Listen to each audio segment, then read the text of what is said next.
There were moments, even in the most chaotic stretches of my childhood, when silence wrapped itself around me like a blanket. But it was never warm, not the silence of safety or peace. It was the stillness of being forgotten, the silence of a cold room in a foster house, with too many children and not enough beds, of birthdays without candles, of unanswered questions about a man whose name I wasn't supposed to say out loud anymore. My name is Elijah. I was 5 when my mother died. Car crash. That's what the file said, anyway. The social worker told me she had a gentle smile and always kissed my cheeks when she tucked me in. I couldn't remember that. What I remembered was the sound of tires screeching and the smell of gasoline in my nightmares. My father didn't show up at the hospital, or the funeral, or after. He was just gone. At first, I made excuses for him. Maybe he didn't know. Maybe he couldn't come. Maybe they wouldn't let him. But the truth came down hard when I turned 8 and a tired social worker named Miss Hart showed me a folder with a yellowed photo paper clipped to the front. My father had signed his rights away. He wrote it in shaky pen. I cannot provide. Please find him a good home. So they tried, and they failed. I bounced from home to home. Some better than others. Some worse. The worst was the Wexler house, where kids disappeared in the night if they cried too loud. The best, if I could call it that, was the Carsons, an older couple who liked to garden and let me stay in the attic with a window that creaked open. I stayed there a year, long enough to start calling the woman Mom Psi by accident.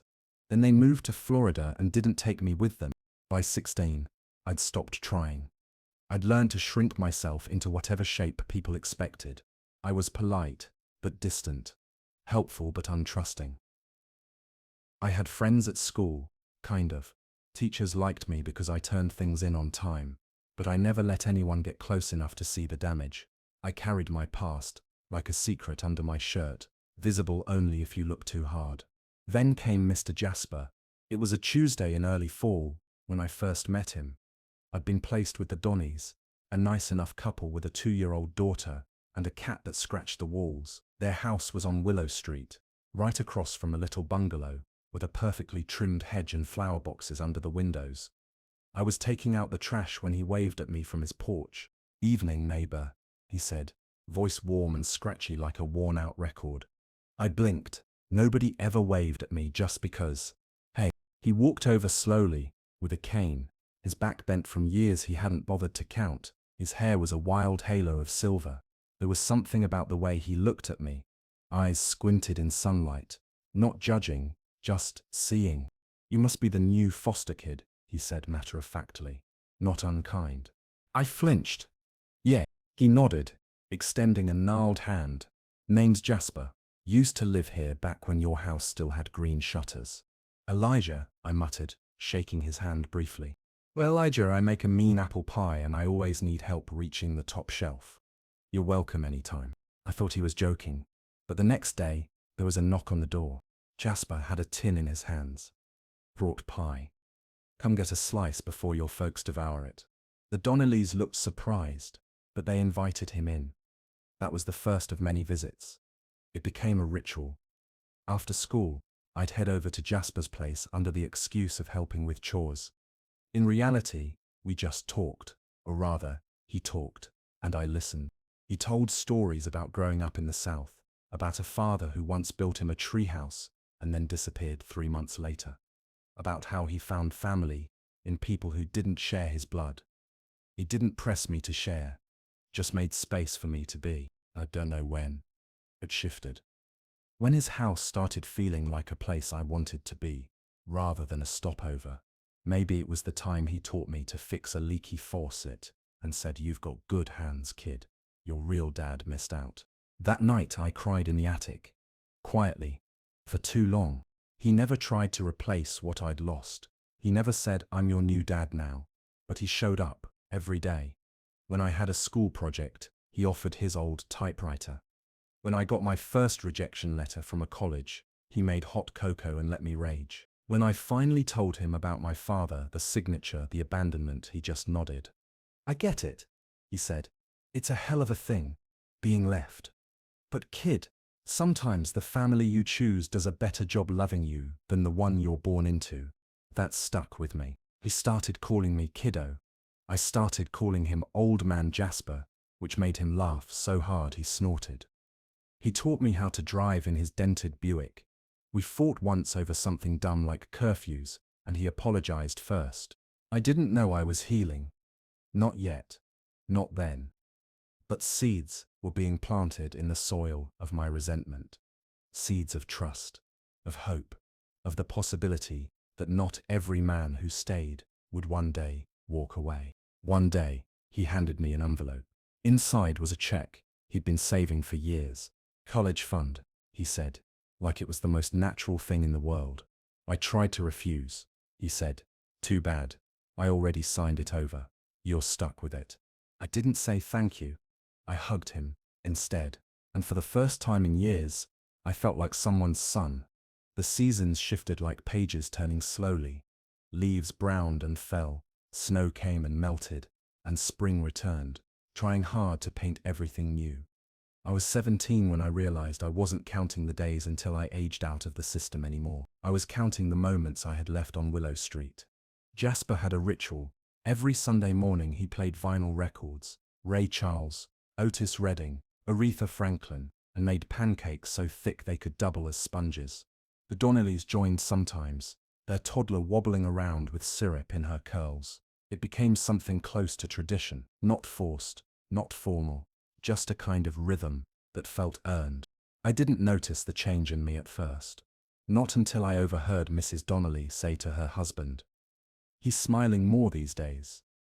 I found myself laughing at Jasper's jokes, volunteering to fix things around the house, coming home from school, and choosing to talk instead of disappearing into my room. Somewhere along the way, the old protective numbness I'd worn like armor started cracking. There was one afternoon, early summer, when Jasper and I sat on his porch watching the neighborhood kids run through sprinklers. He sipped iced tea like it was whiskey, cradling the glass as if it held the weight of years. "You ever think about what you want to be?" he asked. I hesitated. I'd asked myself that question 100 times, never had an answer. "I don't know," I said. "I guess I used to think I just wanted to survive." He nodded slowly. "That's fair. Survival's a damn good starting point. But now?" I looked at him. This old man, with laugh lines etched deep, who used words like they came with stories attached. I found myself saying something I hadn't dared before. "I like helping people fix things. I don't mean just pipes and leaky roofs. I mean, I want to be the person someone can count on when it all goes wrong." Jasper's eyes glistened. He didn't say anything, just reached over and clapped my shoulder. That was all I needed. By the time senior year ended, I'd been accepted to 2 community colleges and a trade school. I chose the trade school, plumbing, and HVAC. Jasper framed the acceptance letter like it was a diploma. "I knew you had good hands," he said. The night before I left for school, we sat in his garage.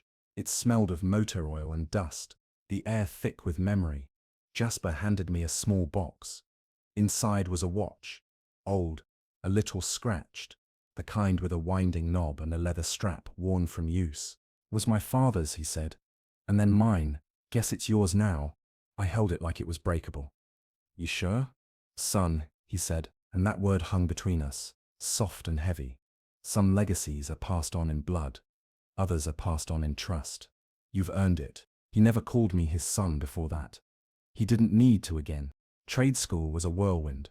Classes from 7 in the morning to 6 at night. Hands blistered, knees bruised. But I loved it. I found something sacred in the work problem solving, fixing what was broken, making things work again. It felt like a metaphor I didn't need to explain.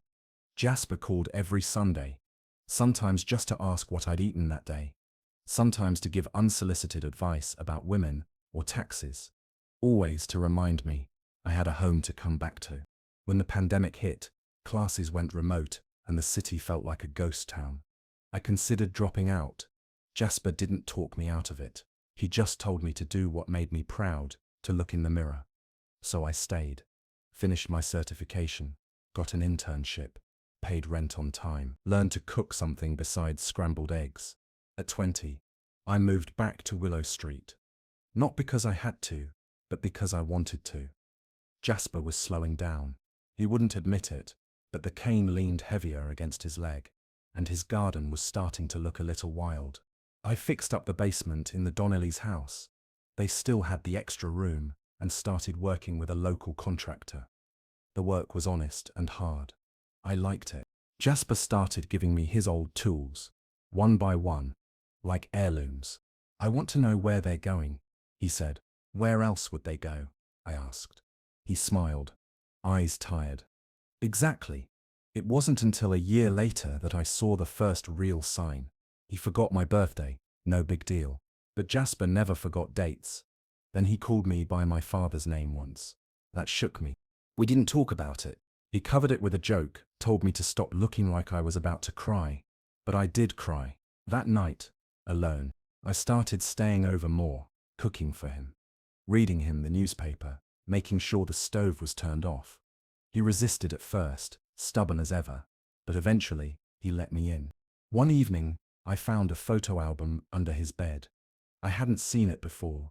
Inside were black and white photos of a young man in uniform, Jasper in the Navy, pictures of a wedding, a baby, a woman with kind eyes.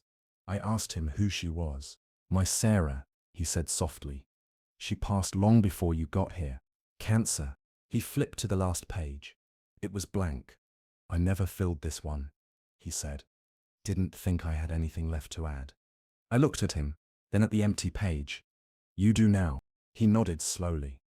Yeah, I think I do. We took a photo that night. Him in his chair, me crouched beside him, both of us smiling like idiots. We printed it, slipped it into that last page. Sometimes, family is what you build, one small choice at a time. And sometimes, it's who stays when everything else falls away. There were things Jasper and I never talked about. We didn't dwell on the why of our pain, his past, my abandonment, the way we circled each other like wounded animals at first. Some truths lived in the space between words. Some didn't need to be said to be understood. But time has a way of revealing what silence cannot hold forever. The day I found the hospice pamphlet tucked into the drawer next to Jasper's bed, something in me cracked. He hadn't said anything. Not about the memory slips, the new medications, the way he struggled to get out of his chair some mornings. He didn't want me to see the end creeping in. I didn't confront him right away. I just sat in the backyard, staring at the brittle garden he once pruned with precision. The hedges had grown wild. The roses were more thorn than bloom. I wondered if he'd stopped caring, or if he was simply trying to hold on to what little strength he had left. The next morning, I made coffee and pancakes. His recipe. Set the table. Waited. He shuffled in wearing that old navy robe with a stain on the sleeve, and gave me a tired smile. Trying to steal my Sunday ritual, kiddo? You missed the last 3, I said gently. He looked down, embarrassed. Yeah, been a little off. Is it cancer? I asked, the question a rock in my throat. He sat slowly, took a sip, then another. Parkinson's, he said finally. Diagnosed last fall. Thought I had more time before it got noticeable. The words landed hard. Not because I didn't expect something, but because hearing them made it real. Why didn't you tell me? He looked up, eyes wet. You already lost one father. Didn't want to be another reason you looked at men like they were time bombs. I hated how well he knew me. Hated that he thought he was protecting me by keeping me in the dark. But mostly, I hated that he was right about the fear, the distrust, the part of me always braced for goodbye. I'm not a kid anymore, I said. You don't have to protect me from the truth. He nodded slowly. I know. Old habits. We sat in silence. Just the two of us, and the ticking of the old kitchen clock he swore never worked right. That week, I started going to his doctor's appointments, drove him there, asked the questions he pretended not to care about, learned the difference between levodopa and carbidopa, downloaded guides, started a spreadsheet. Because loving someone, I learned, sometimes means doing all the things they won't ask you to do. The progression was steady. His hands began to tremble more. His voice sometimes faded mid-sentence. But his mind, sharp, stubborn, clung to clarity for as long as it could. One day, while I was fixing the hinge on the back gate, he called out from the porch. Elijah. Yeah? If something happens, if I forget you, don't take it personal. I stood, dusted my hands, looked at him. I won't, I said, because you'll never forget me. Not really. He smiled, but it was laced with something fragile. You believe that? I have to. That night, I found a folder on his desk. Inside were documents, power of attorney, a will, a letter addressed to me. I didn't open it. Not yet. Spring turned to summer. I picked up extra work to cover some of his medical supplies. The Donnellys helped when they could.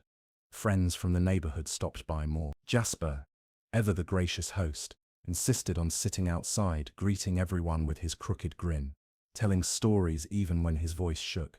One evening, as twilight fell in streaks of gold across the street, he looked at me and said, "You know, I never expected this.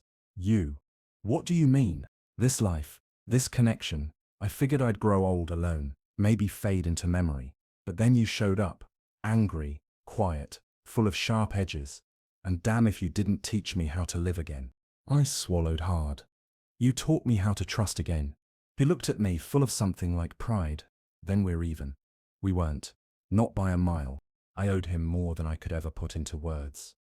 For every meal he made, for every story he shared, for every time he stood in the gap left by the man who was supposed to be my father, Jasper filled the spaces my real dad left hollow. When I finally opened the letter, weeks later, I sat under the tree in his backyard, the one he used to hang wind chimes from in the summer. The paper trembled in my hands. Elijah, if you're reading this, I've probably pissed you off by going quietly. Sorry about that. Not big on goodbyes. Never was. I want you to know something. I never saw you as a charity case. You weren't a project. You were a gift. You gave an old man a reason to get out of bed. You reminded me that love doesn't end just because the people who gave it to us do. Sometimes it finds a new way in. You made me proud. Every damn day. I hope you live a life filled with people you love, and who love you back. And when you fix something broken, remember what you've already done for me. Always, Jasper. I folded the letter and pressed it to my chest. I didn't cry. I wept. Grief doesn't arrive like a wave. That's what people say, but it's not true. It arrives like dust. It settles quietly into the corners of your life, unnoticed at first, until one day you realize you're breathing it in every moment, and everything you touch carries the weight of what you've lost. The morning Jasper died, the sun was shining. Isn't that a cruel detail? Birds chirped. Someone was mowing their lawn down the block. The world didn't pause. It never does. I had just brought him tea, chamomile, with honey, the way he liked it. His breathing was thin, but steady. His hand twitched slightly when I tucked the blanket around his legs. We'd stopped pretending this wasn't happening. The hospice nurse said it could be days or hours. I didn't sleep that night. I just sat by his side, listening to the shallow rise and fall of his chest. Sometime around 6 a.m. he sighed, just once, and then he didn't inhale again. I held his hand until it was cold. I wanted to scream. I wanted to break something, to rage against the injustice of losing him, when I'd only just begun to understand what it meant to be loved like that. But I didn't. I sat there in silence, my forehead resting on the arm of the chair, his chair, and let the dust begin to fall. The funeral was small. Jasper never liked a fuss. The Donnellys were there. A few old Navy buddies, white-haired and solemn, neighbors who remembered his garden and his stories. I spoke because no one else wanted to. I stood at the front of the chapel and looked at the closed casket and told a room of strangers that this man had saved my life. I said he was the father I didn't know I needed. I said love doesn't always come in the packages we expect. Sometimes it comes in a dented Buick and a slice of pie and a warm voice that says, "You've got good hands, kid." I didn't cry until the ride home. The house was too quiet. His slippers were still by the door. The old record player sat idle, the last vinyl still resting on the turntable. Ray Charles, if I remember right, I played it. Let the scratches fill the space he left behind. I took a week off work. Couldn't bring myself to leave the house. I cleaned out his room, slowly, piece by piece. Each item felt sacred. His robe, still smelling like cedar and soap. His tool belt, frayed and stained with time. His books, dog-eared and underlined in the margins. The last thing I packed away was the watch. It had stopped ticking. I wore it anyway. In the weeks that followed, people offered condolences, kind words, warm casseroles. But what I needed wasn't food or sympathy. I needed direction. Because when the person who taught you how to stand leaves, it's hard to remember how to walk. One evening, I found myself sitting on the front porch, just like we used to. The neighborhood kids were out. The air was thick with the scent of cut grass and barbecues. I felt the ache of absence so deeply, it was physical. Then little Lucy Donnelly toddled up the driveway, holding a drawing in her crayon-smeared hands. "For you," she said. It was a picture of me and Jasper, stick figures, smiling under a crooked sun. He had a cane. I had a wrench. I broke. But in that breaking, something else happened. I realized I wasn't alone. Not really. The world Jasper had built with me didn't vanish with him. It lived in the people who remembered his laugh, in the flowers that still pushed through the soil he once tended, in Lucy's drawing, in me. I went back to work the next day. I fixed a leaking pipe for a single mom in a cramped apartment, and she thanked me like I'd done something heroic. And I thought, maybe Jasper was right. Maybe fixing what's broken, even in small ways, mattered. I started volunteering at a local shelter. Not because I thought I could change the world, but because I remembered what it was like to be 17, angry and alone, and to have someone say, "You're welcome anytime." And I told them about Jasper. Not all at once, just little pieces. Stories about pie and porches and the way he hummed when he worked. The kids listened. Some smiled. One boy, Malik, started showing up early, just to talk. He reminded me of May. One day he asked, "You ever have a real dad?" I paused. Then I said, "I didn't, but I had Jasper, and that was enough." I kept his garden alive, planted new seeds, pruned the hedges, even put up wind chimes again.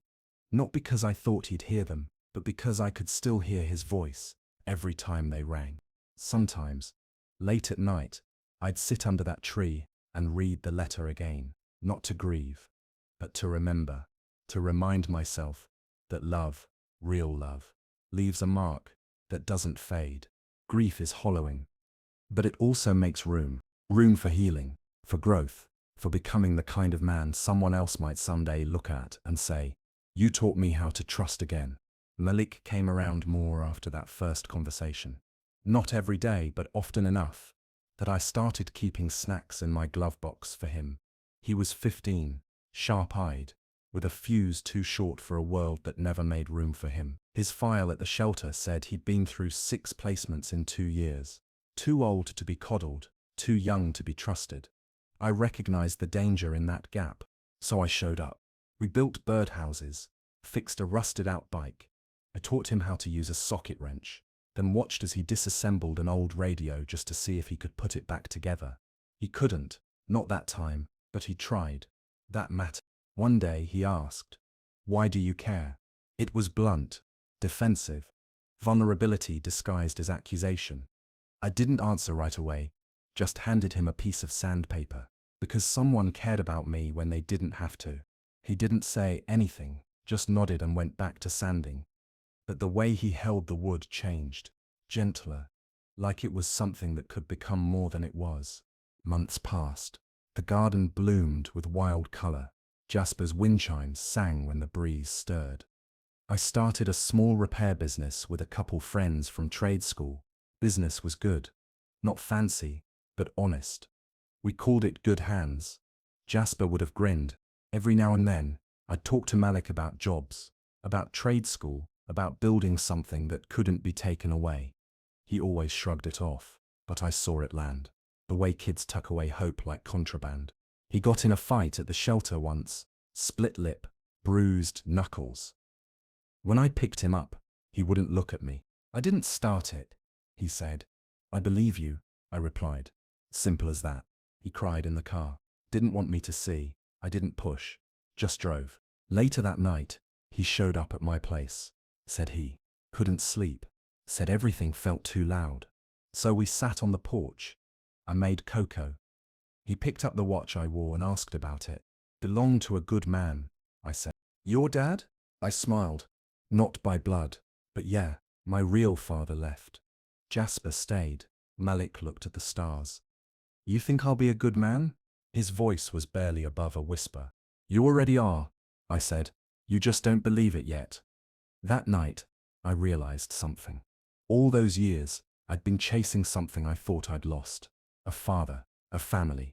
What I didn't see was that Jasper hadn't just given me those things. He'd taught me how to give them too.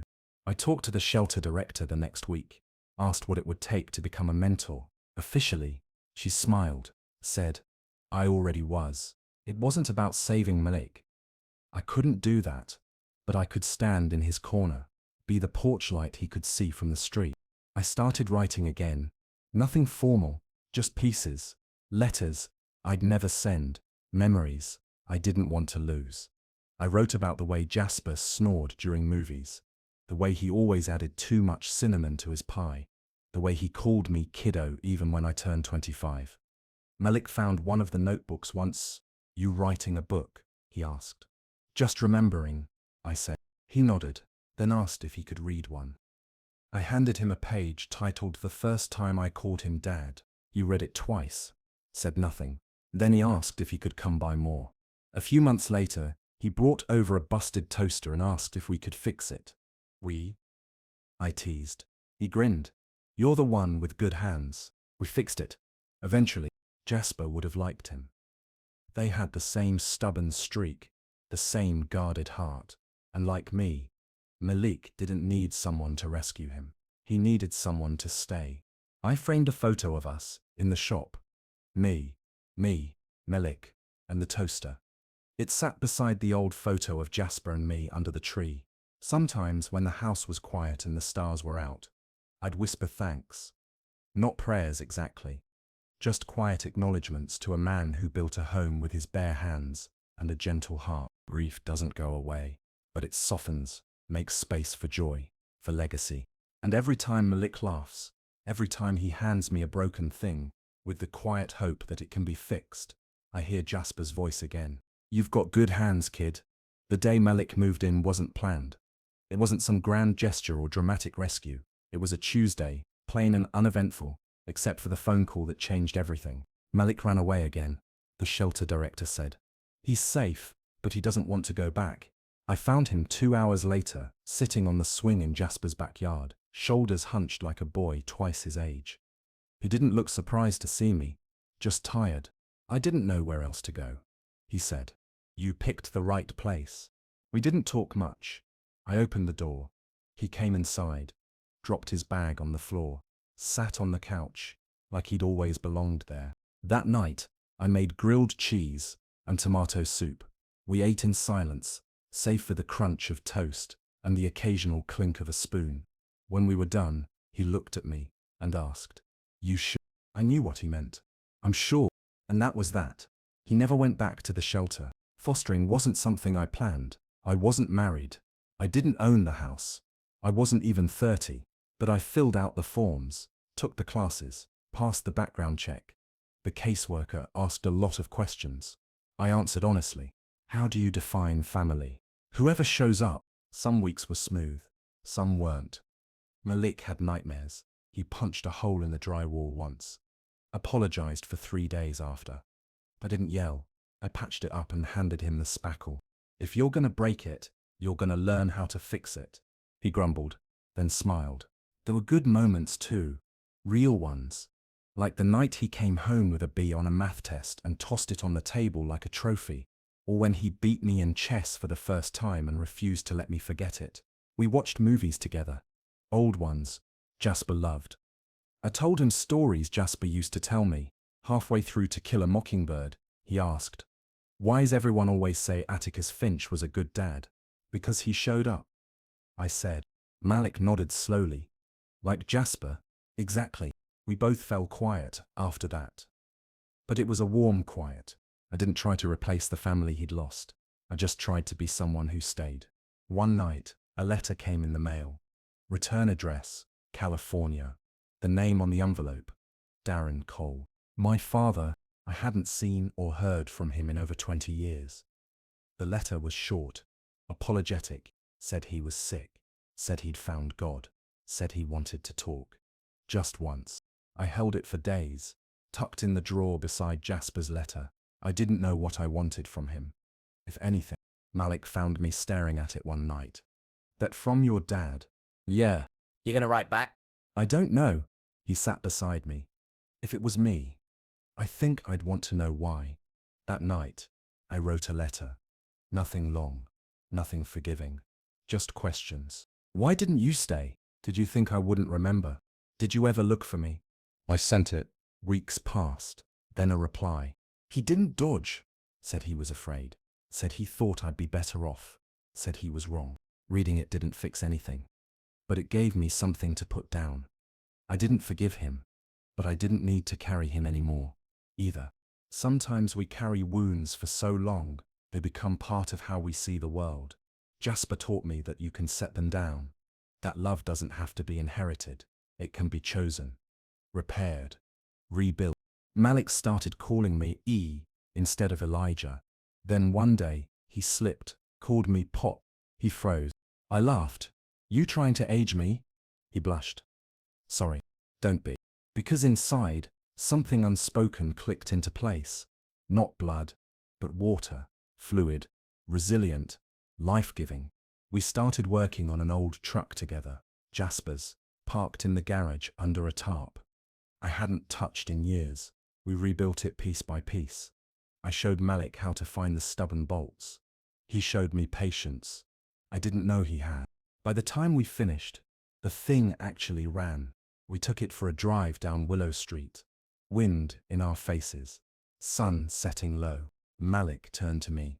Jasper would have loved this. Yeah, I said. He would have. Then I looked at Malik. You know he'd be proud of you. He smiled. I hope so. I reached over and squeezed his shoulder. I know so. Family isn't who you start with. It's who stands beside you when the road gets rough.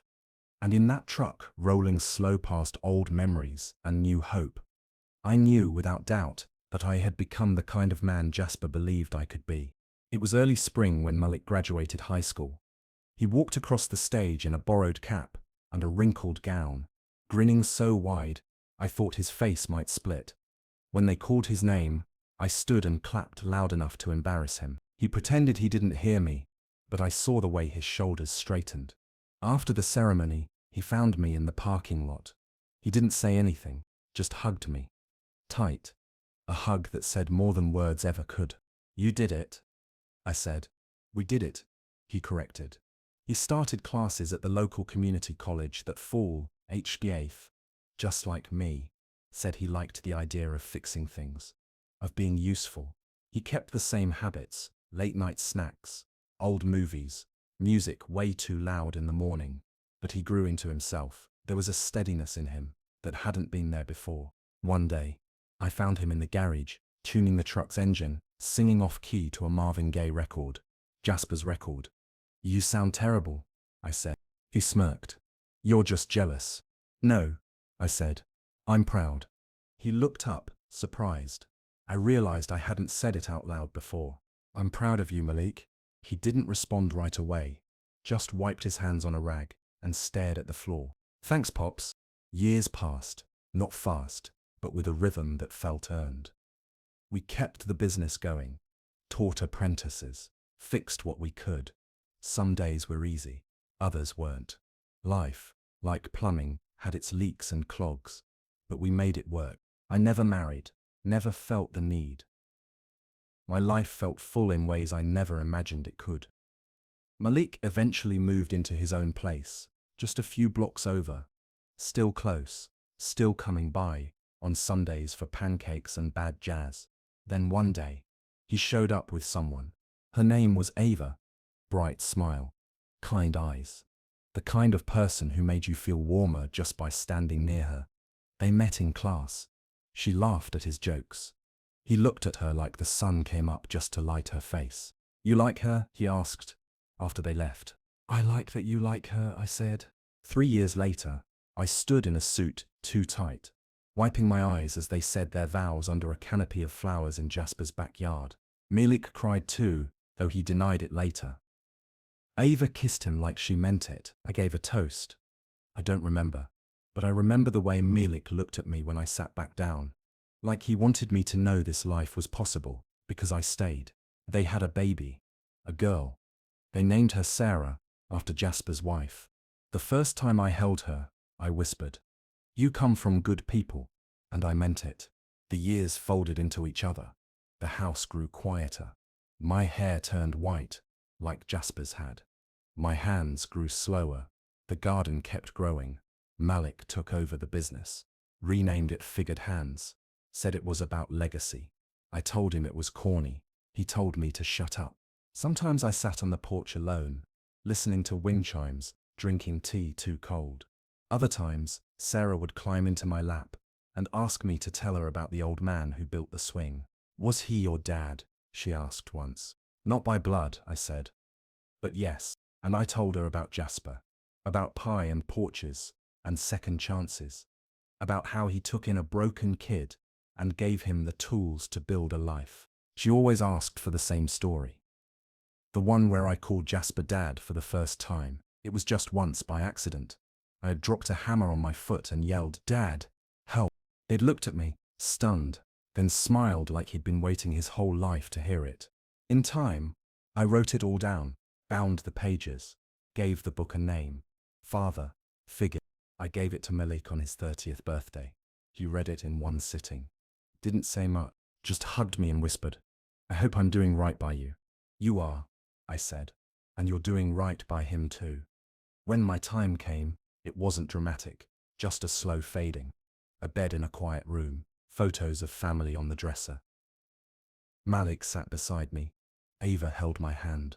Sarah read from the book. "You've got good hands, kid," she read. "Real good hands." My last breath was soft. No wave, no thunder, just the porch light flickering off at dawn. And I went, not with fear, but with gratitude. For love given, for family chosen, for the lives we build when we decide that broken doesn't mean beyond repair. Because in the end, I wasn't a father by blood, but I was a father, and that was more than enough.